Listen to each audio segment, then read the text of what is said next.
আসসালামু আলাইকুম প্রিয় দর্শক, আজকে আমরা দুই বন্ধু মিলা ঘুরতে আসছিলাম। তো ভূতনাথ থেকে ফ্লাইওভারের উপরে উঠলাম। তো এখন আমরা যাইতেছি মাছখাওয়া দিকে।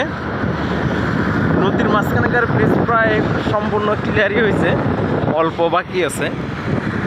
তো মোটামুটি দুই মাসের ভিতরে হয়তো এই ব্রিজটা ওপেনিং হবো। তো আপনারা সবাই দেখবার আসবেন। তো আমাকেও টুকটাক এগুলা ভিডিও যদি অল্প ভালো চালু লাগে, অল্প সবাই শেয়ার বা অল্প কমেন্ট করবেন বলে আশা রেখে শেষ করছি।